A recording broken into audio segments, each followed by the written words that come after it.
Я сейчас хочу вам представить замечательную женщину, очень красивую. Помню, несколько лет назад один известный художник Литвы сказал: Раса Юкнявичене одна из 5 красивейших женщин, которые занимаются политикой. Раса Юкнявичене не только член Европейского парламента, она была министром охраны края Литовской Республики. Охраны края, это, если по-русски, то это обороны. Министр обороны Литвы. Она была председателем парламентской ассамблеи стран НАТО. Она много лет была членом парламента Литвы. Да и вообще прекрасный человек, которого я очень давно знаю.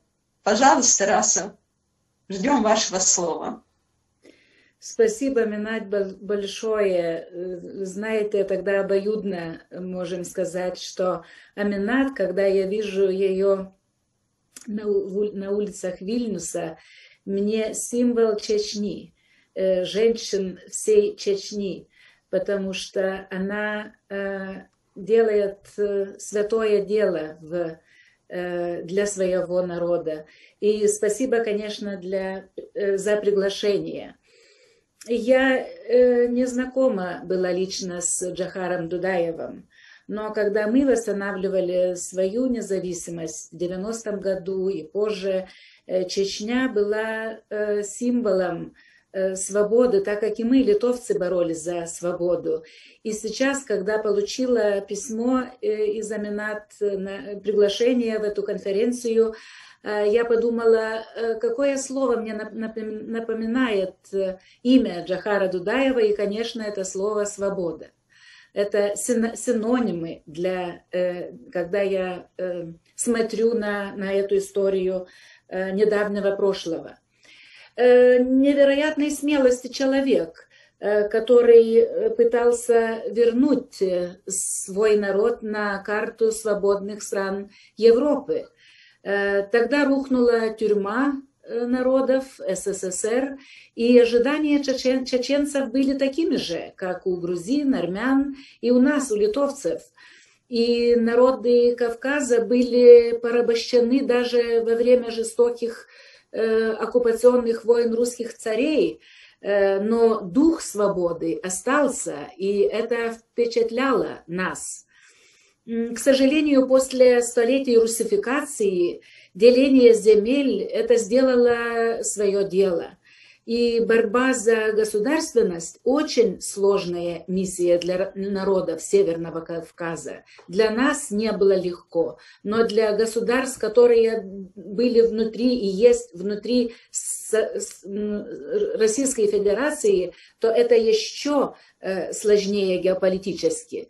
И сейчас мы видим, что дворцы коррумпированных оккупантов из Кремля стоят на костях кавказских народов. Я имею в виду Сочи и другие места. Даже те народы, у которых сейчас сегодня есть собственная государственность, не так легко им тоже присоединиться к демократическим альянсам безопасности Евроатлантики, как бы сказать.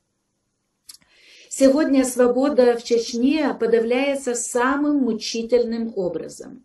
В кресло правительства была подсажена группа бандитов, ставшая террористической бригадой Путина. Нации, стремящиеся к свободе, оккупанты намеренно пытаются очернить, навешивая на нее ярлыки террористов.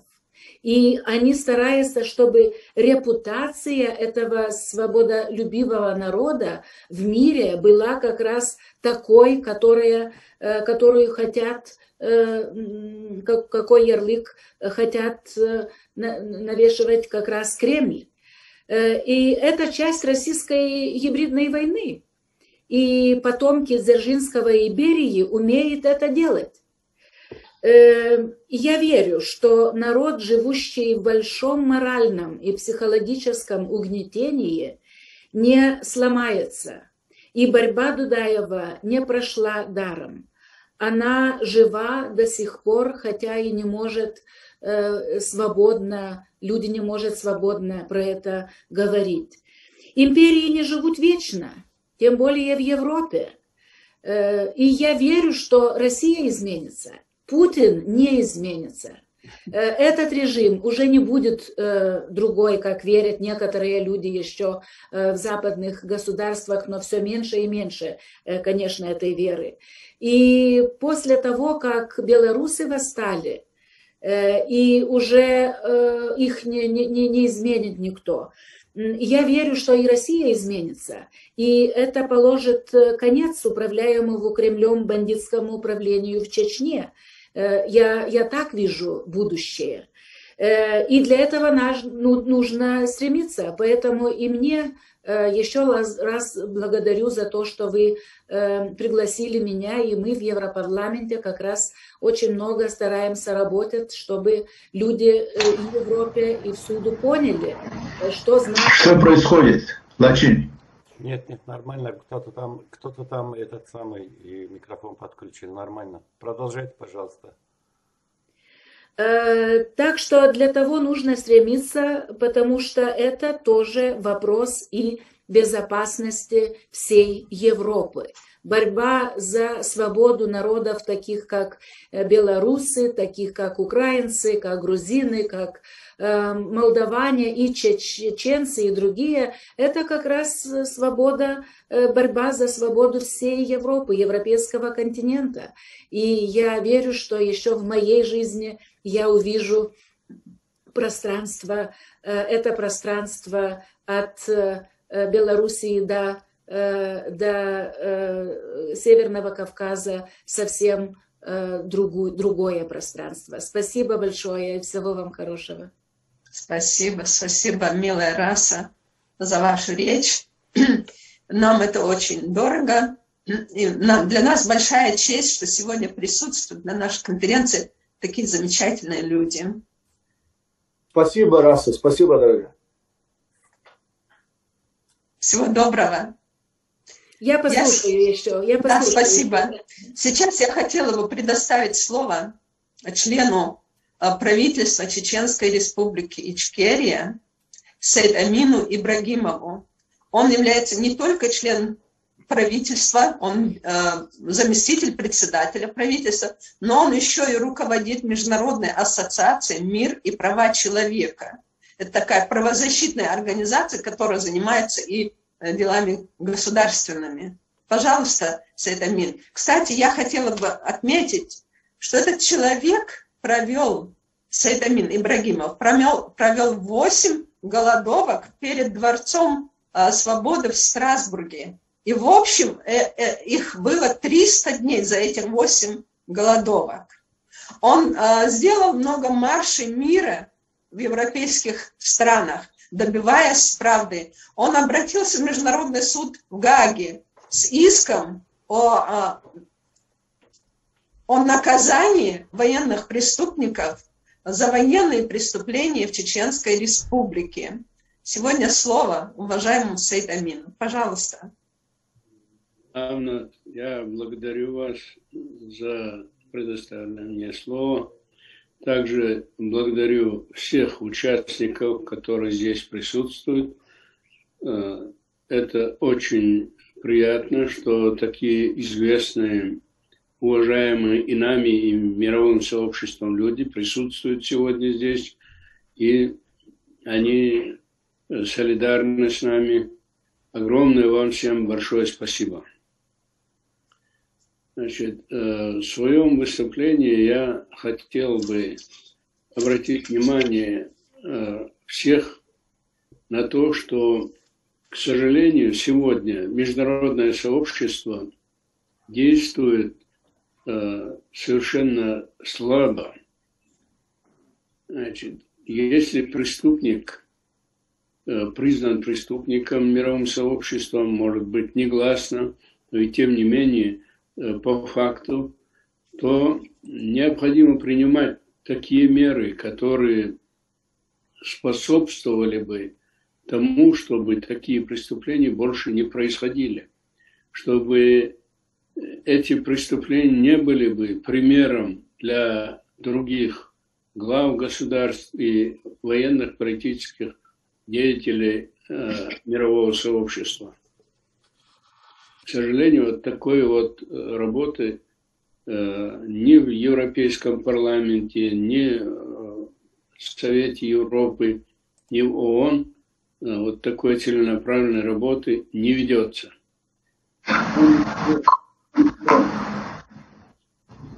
Кроме того, по сегодняшний день преступления России... Я извиняюсь, Сайд, именно одну секундочку, я извиняюсь. Сайд Магомед, выключи, пожалуйста, свой микрофон.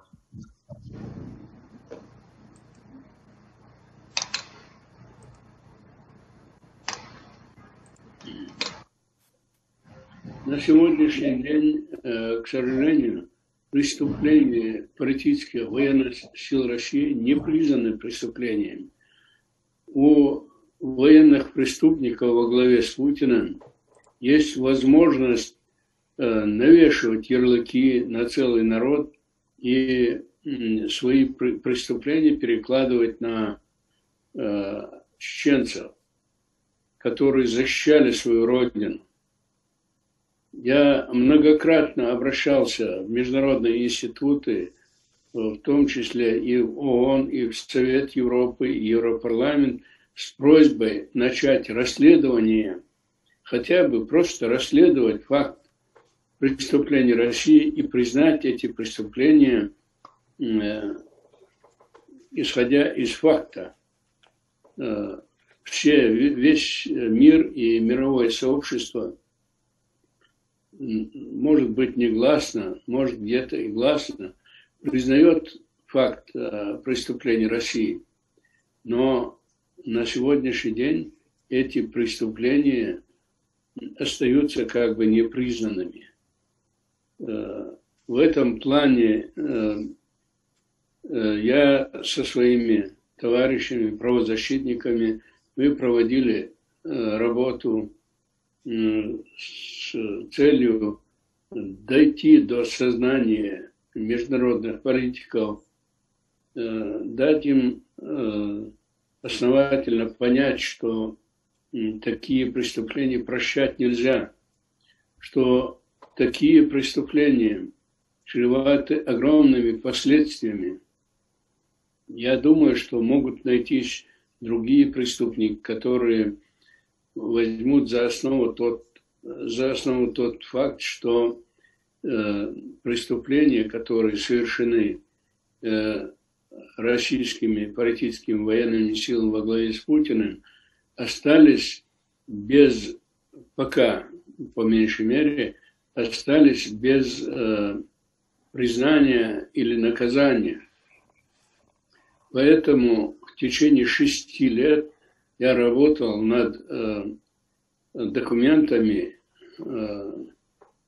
но прежде всего мне нужно было изучить статут Международного уголовного суда и понять, каким образом можно добиться того, чтобы Международный уголовный суд принял эти документы, принял на рассмотрение. Значит, такой путь, правовой путь был найден, и уже после 6-летней работы мы с кабинетом министром вместе представили эти документы в Международный уголовный суд, и эти документы были приняты 23 февраля 2018 года. И мы получили документы о том, что эти документы приняты. То есть это означало, что Международный уголовный суд обязан рассмотреть эти документы на основании даже хотя бы такого принципа proprio motu, который позволяет генеральному прокурору самостоятельно рассмотреть вопросы, связанные с преступлениями. Даже если бы это не были преступлениями, генеральный прокурор обязан был по факту заявления рассмотреть. Но к сожалению, на сегодняшний день пока это не произошло. Но мы над этим работаем и будем работать. Я уверен в том, что в ближайшее время мы начнем акцию, направленную на то, чтобы Международный уголовный суд эти вопросы рассмотрел.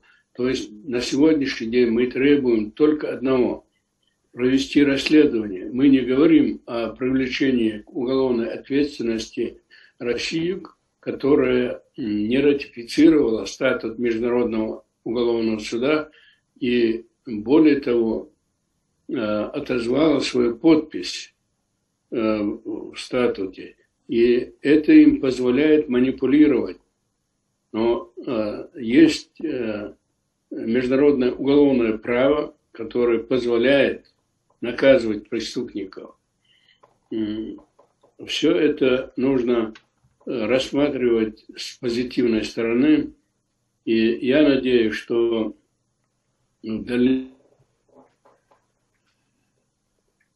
Стоит именно отключиться. Да.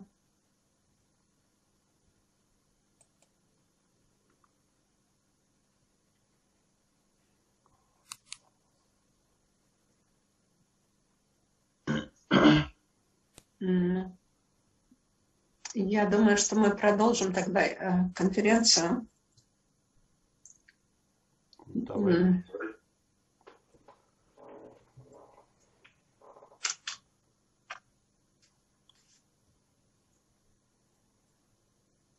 Он с телефона говорит, поэтому, наверное, у него, возможно, интернет пропал или что-то в этом роде. Но в любом случае мы тогда продолжим свою работу. Если он присоединится, потом он завершит свою речь. А сейчас я хотела бы дать слово нашему гостю из Соединенных Штатов Америки, господину Дэвиду Сеттеру. Он автор многих книг и специалист по российской тематике, журналист, писатель, очень известный человек и очень нами уважаемый. Не раз бывал на наших конференциях, и я его не один раз видела на форумах Свободной Европы. Пожалуйста, господин Сеттер, вам слово. Спасибо большое. Спасибо за приглашение.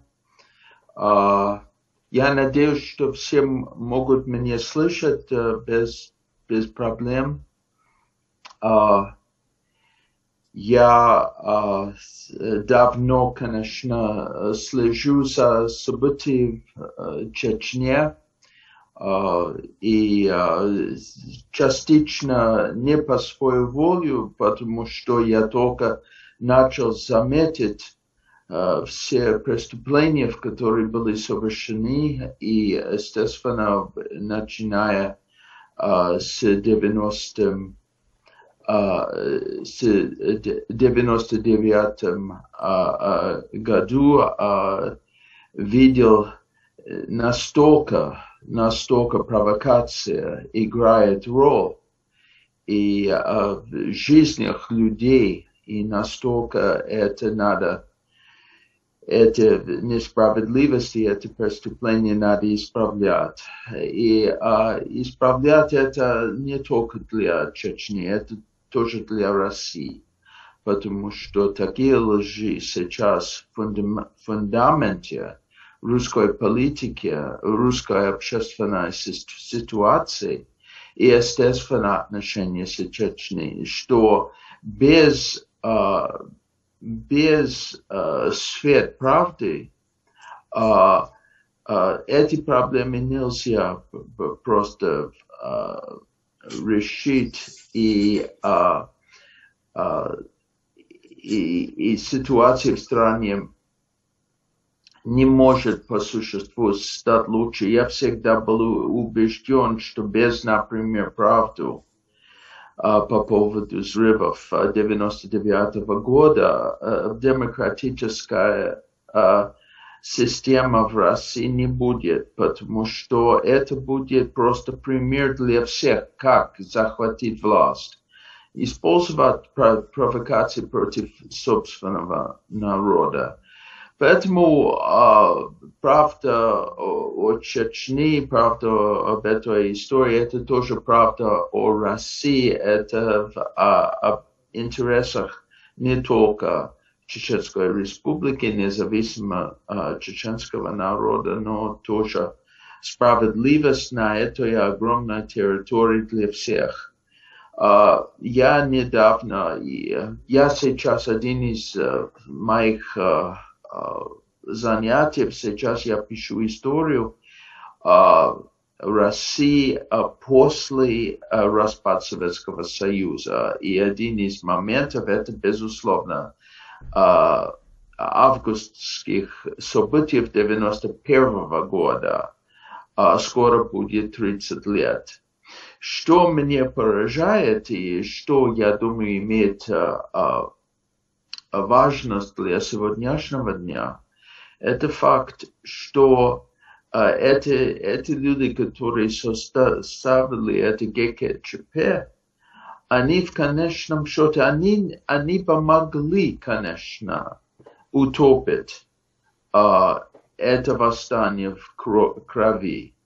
Они имели технические способности создать еще один Тяньаньмэнь площадь, но в этот раз в центре Москвы.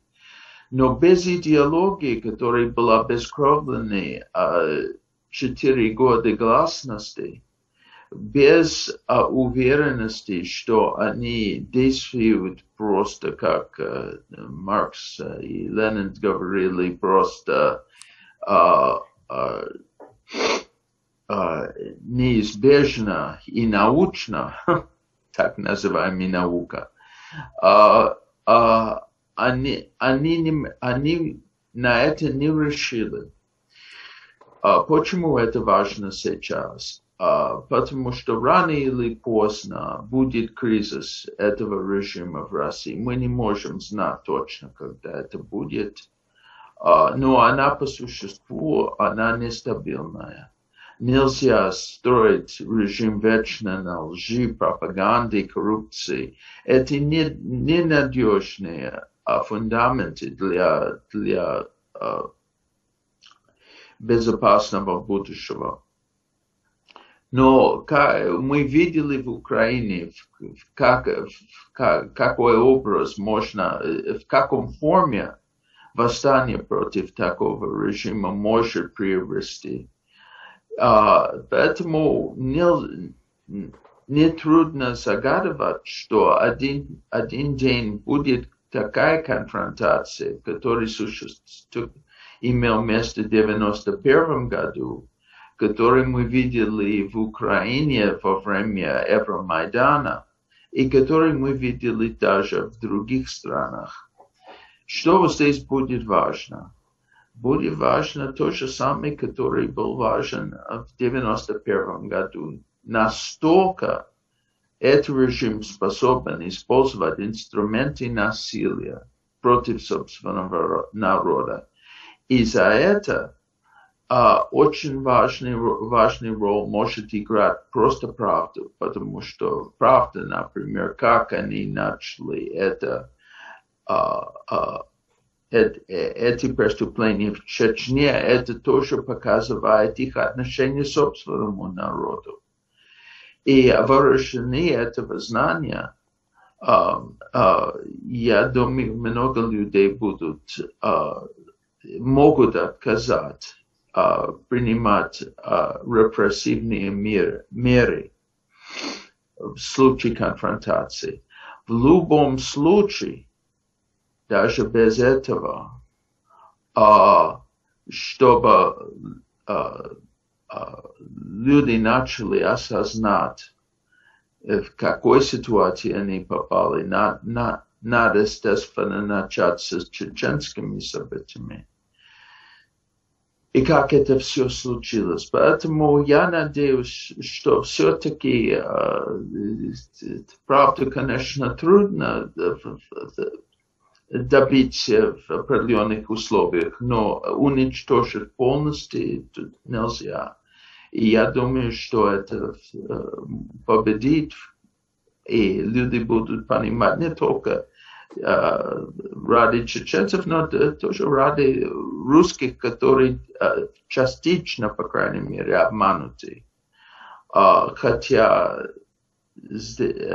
они тоже должны думать о правах других людей, но им будет очень это помогать, если они знают всю правду по поводу этих событий.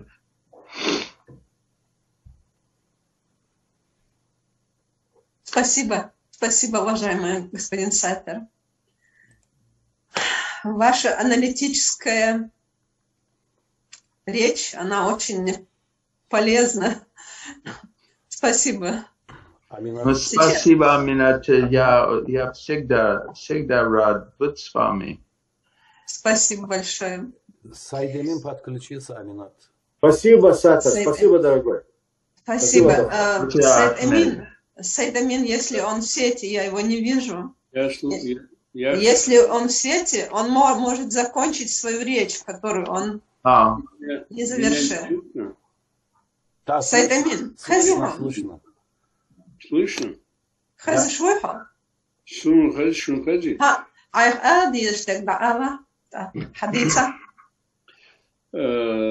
Я прошу извинить, внезапно свет отключился, и по этой причине прервалось мое выступление.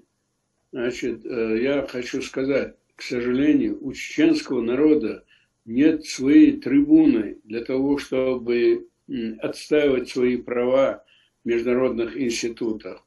Сегодня даже известные международные политики очень легко могут игнорировать наши заявления, наши выступления, наши требования. Но, однако же, у нас остается единственный путь – это путь митингов, требований, выступлений, конференций и другие мероприятия, которые сегодня необходимы для того, чтобы заявить мировому сообществу о том, что мы тоже люди, что у нас тоже есть права, что на сегодняшний день эти права грубо нарушены. Мы должны помнить о том, что весь чеченский народ должен выходить на эти митинги, добиваться своих прав, иначе нашим близким, друзьям, которые сегодня присутствуют, тоже будет трудно нам помогать. И может быть так, что нас не будут слушать дальше. В ближайшее время мы, как только закончатся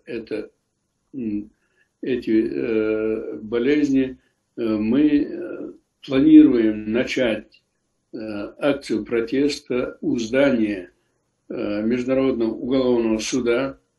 Лично я буду проводить одиночный митинг у здания Международного уголовного суда и буду там находиться столько, сколько потребуется.